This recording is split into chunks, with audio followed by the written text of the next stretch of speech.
Are you loyal? Is your character loyal? I think Vernon Turner was loyal to the very end. Yeah, definitely.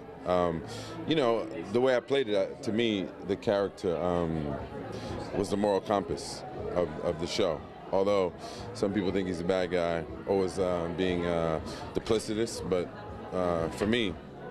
Where did you draw from personally to make the character?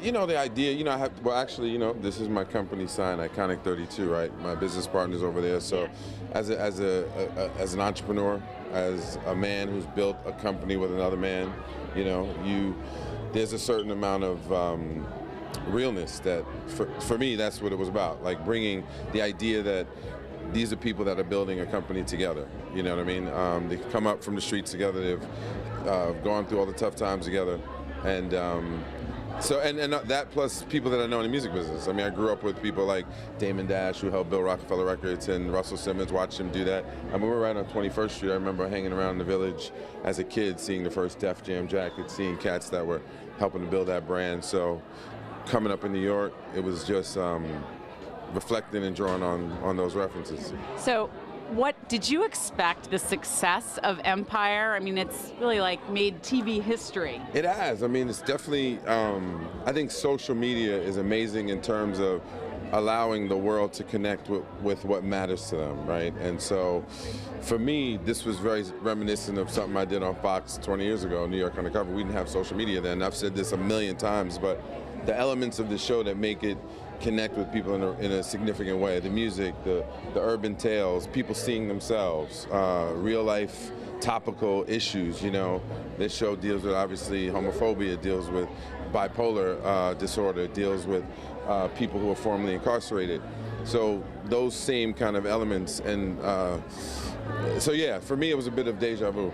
Everybody has a favorite character. For me, it's Cookie. I be. love Cookie. That's Everybody loves. I tried to dress like Cookie, but it's too sedate. I have to kick it up a notch. I know. I need some leopards, some leather, something. But how was it to work with all these remarkable actors, Terrence Howard? Yeah, I mean, Terrence actually, speaking of New York Undercover, was a guest star on New York Undercover years ago. Terrence has been my boy for forever. But watching Taraji work, watching the young cats like Yaz, and watching people like Jussie Smollett have the opportunity to have their first TV show become this experience, Trey Byers, I can't say enough about the folks I work with. Any chance you'll be back? I know. You know, well, it is. It is television. Yeah. It is. But more importantly, I mean, the reason why we're really here tonight was because this is a show that's become such a huge part of popular culture.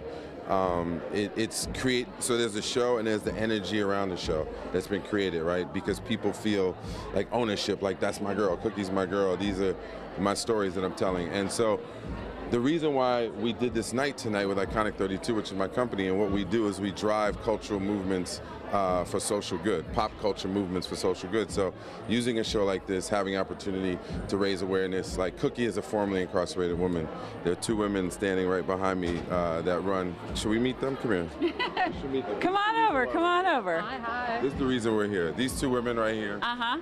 I'll let them introduce themselves. And your name? My name is Boz Dreisinger. Dr. Buzz. Dr. Buzz. I'm Bianca Van Hadorn. And why do you identify so specifically with them?